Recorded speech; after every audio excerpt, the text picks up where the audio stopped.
Say Yes by Tobias Wolff, 1985. They were doing the dishes, his wife washing while he dried. He'd washed the night before. Unlike most men he knew, he'd really pitched in on the housework. A few months earlier he'd overheard a friend of his wife's congratulate her on having such a considerate husband, and he thought, I try. Helping out with the dishes was a way he had of showing how considerate he was. They talked about different things and somehow got on the subject of whether white people should marry black people. He said that all things considered he thought it was a bad idea. Why? She asked. Sometimes his wife got this look where she pinched her brows together and bit her lower lip and stared down at something. When he saw her like this he knew he should keep his mouth shut, but he never did. Actually made him talk more. She had that look now. Why? She asked again, and stood there with her hand inside a bowl, not washing it but just holding it above the water. Listen, he said. I went to school with blacks, and I've worked with blacks, and lived on the same street with blacks, and we've always gotten along just fine. I don't need you coming along now and implying that I'm a racist. I didn't imply anything, she said, and began washing the bowl again, turning it around in her hand as though she were shaping it.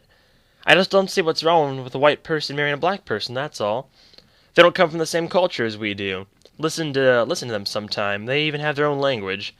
That's okay with me. I like hearing them talk. He did. For some reason it always made him feel happy.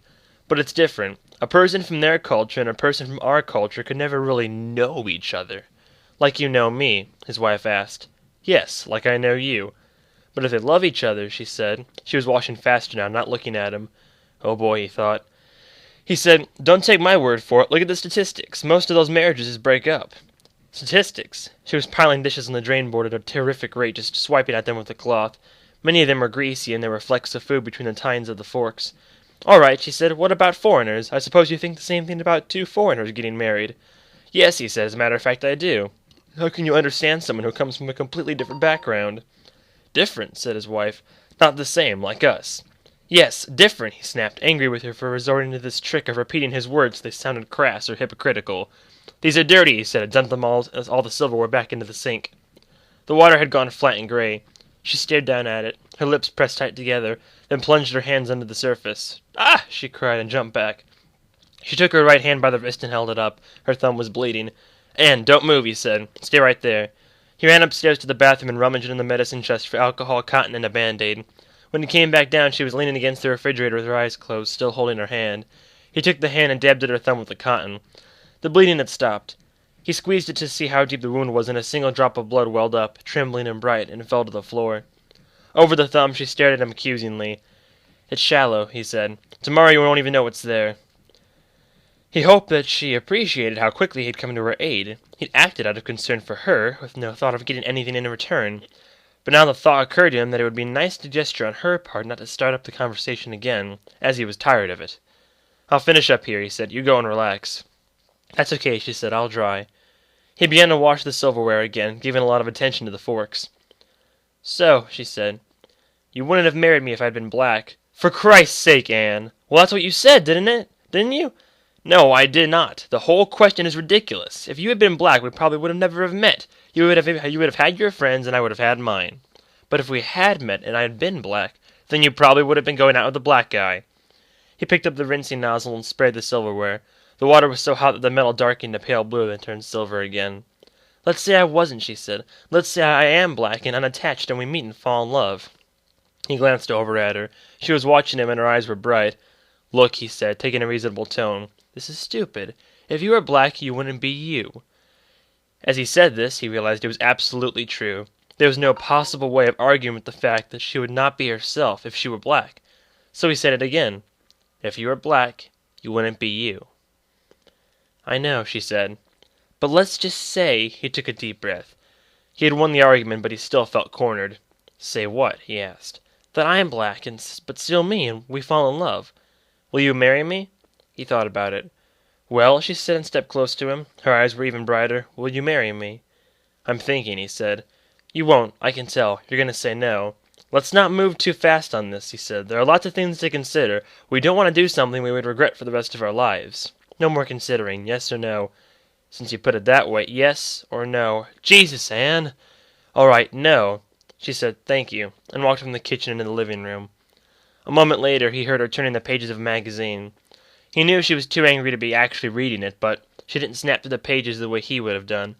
She turned them slowly, as if she was studying every word. She was demonstrating her indifference to him, and it had the effect he knew she wanted it to have. It hurt him.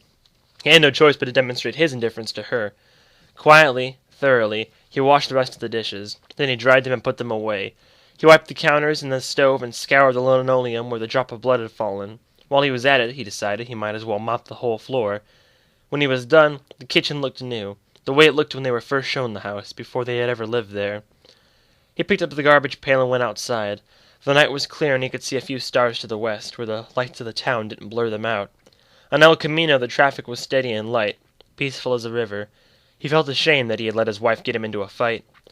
In another 30 years or so they would both be dead. What would all that stuff matter then?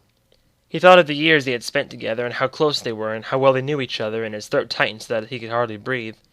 His face and neck began to tingle. Warmth flooded his chest. He stood there for a while, enjoying these sensations, then picked up the pail and went out to the back gate. The two mutts from down the street had pulled over the garbage can again.